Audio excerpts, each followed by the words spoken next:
Okay mga madam sir, dito naman po tayo sa Making Music Video, no. So grabe, no. Araw-araw ang upload.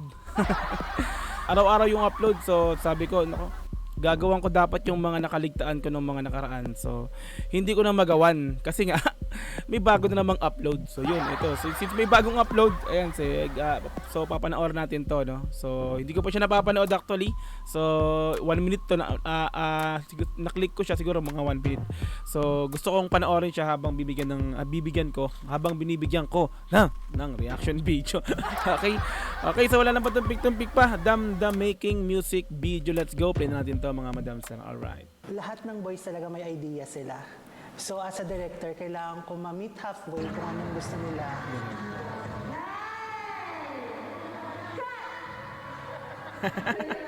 Galing ah. Let's go. Ready na? Yes. Making Music Alam Video. naman namin na it should be something na manggagaling din sa amin na ganito yung gusto namin mangyari. It should be clear from your end and especially from our end also. So we'll do our best para ma-explain sa inyo kung ano talaga yung gustong-gusto namin na mangyari. Okay. Tapos may fog-fog na. Mas feeling ko rin yung shadows. Parang mas strong yung shadows ng lahat. Foggy siya, foggy. Challenge for me is mabuo Ang kulit yung nung isang gusto yun. nilang mangyari. Pikit-pikit. And ma-meet talaga yung expectations nila. Expectation. Ito pala yung director nila, no?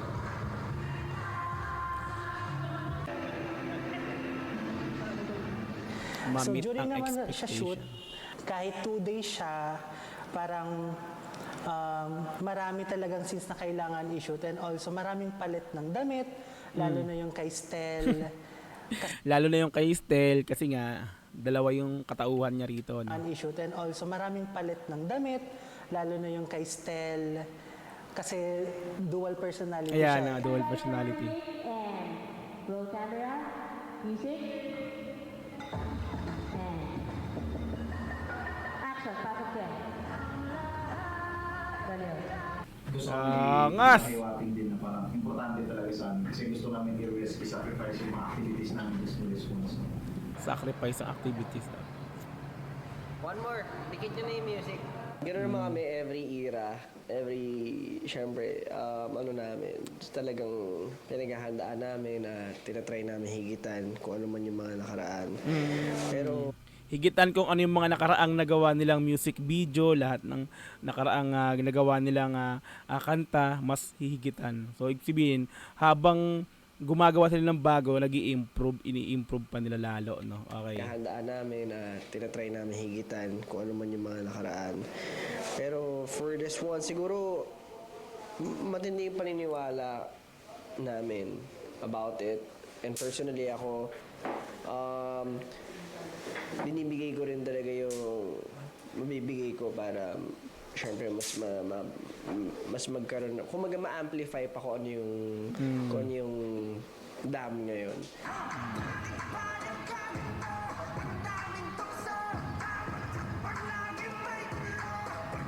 Itong Angas music talaga. video na to is kakaiba. Angas talaga ng step. Angas talaga ng step nito ng Dam. Itong music Sikat na sikat video sa na to TikTok is yan, kakaiba grabe. sa mga dating releases nila kasi hindi to yung kakanta talaga sila. More on ano talaga to eh. Story-driven, emotion-driven din siya. So basically, So may pagganap, no? Talagang parang artista, ibig sabihin, no? Para kasi silang gumagawa dito ng short film ng pelikula, no? Hindi lang basta kakanta, sasayaw, uma-acting pa, di ba? Ganyan ka-flexible ang talent ng Mahalima. Di ba, mga madam sir, no? story-driven, emotion-driven din siya. So basically, kung anong gusto kong emotions na ipoportray nila, nagagawa nila. Matik. Iba talent eh. Ayun no, tinan mo. Tinan mo si Ken, no? Grabe ang acting, oh. Eh. Ang galing niya gumano na. Parang makatotohanan talaga. Isa pa. You know?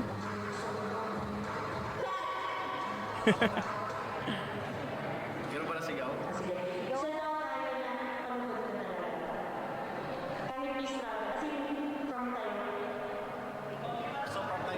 Sobrang pinag-isipan talaga lahat ng kailangan connected siya sa past releases din namin.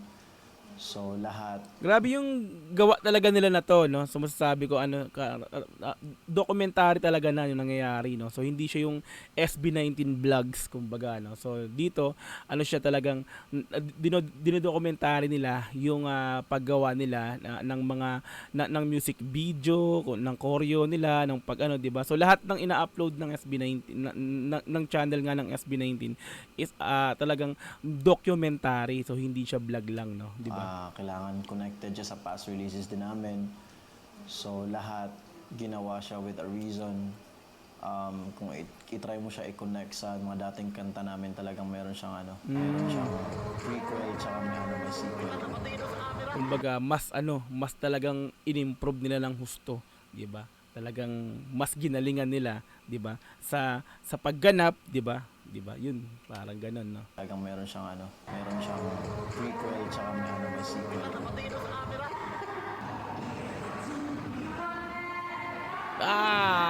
Nga, sagupaan na, uy. Awat, uy.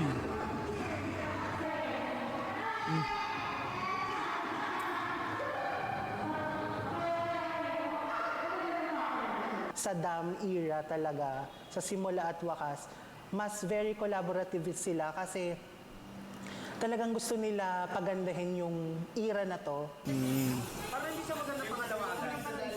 Simula at wakas era. Siguro rather than nakakonect sa character na power, B-roll talaga na wala kami. So, di ba yung shots? Para mahaba kasi yung shots, di ba wala siya ng focus lang ng pro na Yun nga yung sa part ng kanta na parang paano hihigitan yung sagad na. So very pressure talaga yon. So parang ginagalingan talaga din nila when it comes sa pagko-collaborate sa amin. Itong creativity ng era na to, madugo, literal. Literal talaga. Literal na dugo, pawis at away. Away? Bago mabuo yung Parang iba, no? Dugo at pawis. Kaaway? Sabagay. Baka may nga. dugo, pawis at away. Away talaga, Josh. Bago nabuo yung concept nito. Kasi madami kaming meetings at creative process para napagkasunduan na ganito yung gagawin namin. Okay. Collaboration of, syempre, with us, 1032, and a lot of people na naging ambitious kami again for this time.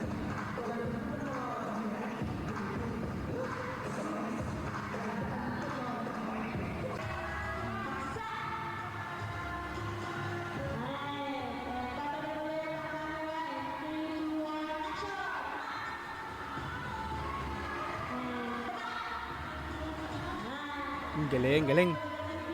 Blower lang talaga, no?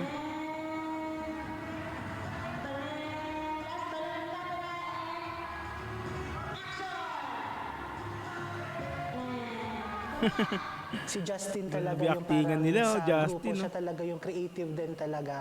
So, pag siya nagsasuggest, pag siya nagbibigay ng like input niya din talaga, yung naisip ko din, mas nadadagdagan din ng flavor kasi parang nagkakaroon kami ng batuhan in a way. So yung Dam na song itself, galing siya sa pakiramdam.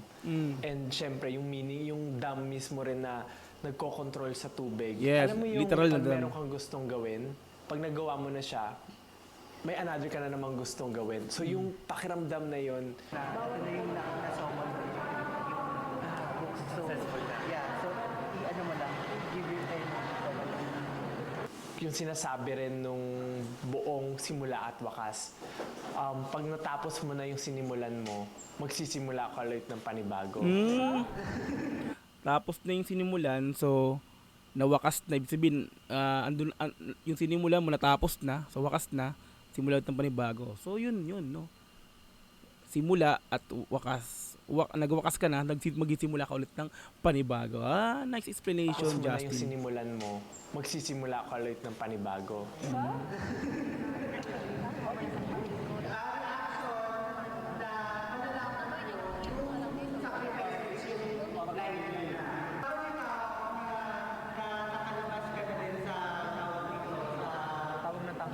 Tawag ng tangan. Sagong. Pogi ni Ken, no? Nakapokus yung camera. Uy, Pab, nangyari. Kasi parang ang tagal na rin namin ulit nag-aral ng bagong Kulit ni choreography since Still, eh. Lento and Crimson and everything. Comeback siya. So parang dapat pag handaan talaga yung magiging choreography ng mismong song. So nung inaral namin siya, akala namin nung una na parang madali lang siyang aralin kasi well, sanay naman talaga kami mag-aral ng choreography. Pero iba na nung inaral namin eh. Especially when Kuya Jay explained every detail, hinimay-himay niya yung steps talaga. Personally for me, naging challenging siya.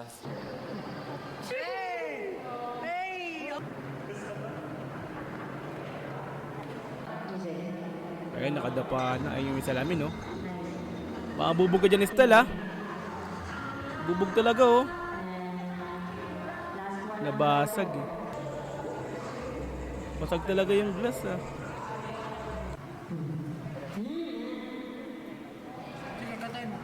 Ikantay mo.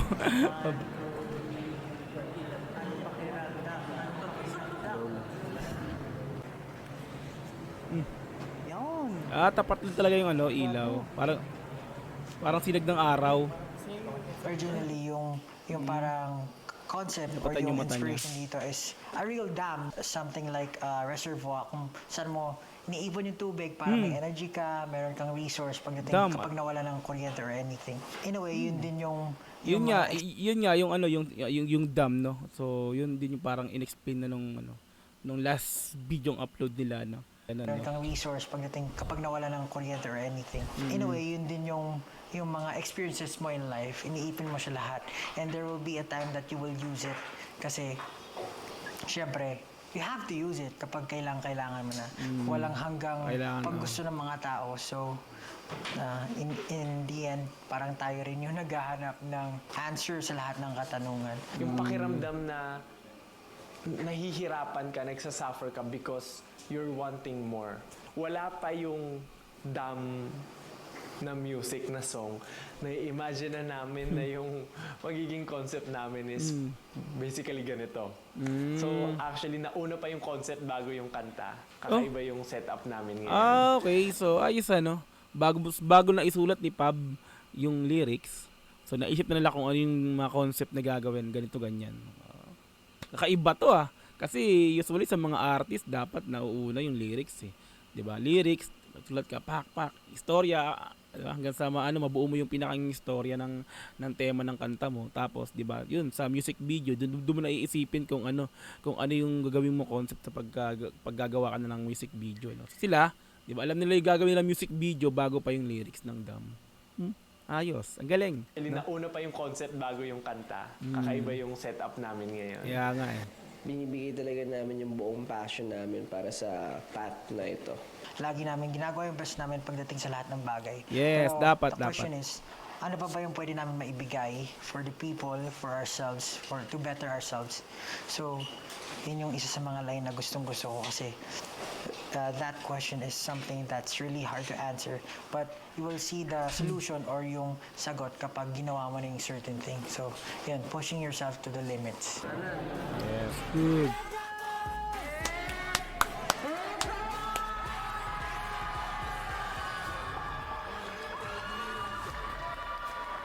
So I think ito na yung last upload para sa dam making, no.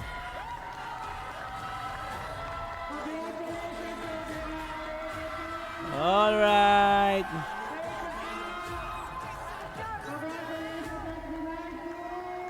Congratulations. Alright, so congratulations SB19. Dam making music video like natin ta. Solid, di ba, no? So, nauna pa yung concept bago yung lyrics nung pinakang kanta ng Dam, no? Solid, mga madam sir, no? Matic SB, di ba? Okay? So I think ito na yung pinaka last upload kasi parang na, no? Kita ko nag-congratulations Nadine, parang So yun, araw-araw ang upload, no, ng ating Mahalima SB19 official, no. So meron ako nakaligtaang isang upload nila. So gagawin ko dapat today. So nakita ko kasi may bago na naman. So yun, nakaligtaan ko yun. So mukhang na late na ako ron. So yan, yaw na. Okay, ayan, so muli, kung gusto mo panoorin ito ng dire-diretso, nasa description yung pinaka-link niya, i-click mo yan para direkta makapunta ka sa video na to. Mapanood mo nang walang cut, this time kasi reaction video, kaya kinat-cut natin bahagya to. Okay, so kung gusto mo rin ng ganitong klaseng content, syempre, i-like mo na yan. I-subscribe yung channel ko kung bago ka pa lang. Click notification bell para ma-update kita kada may lalabas akong ganitong klaseng reaction video. Hanggang sa muli, marami pong salamat. This is Dojo TV. Peace and I'm out. Yeah!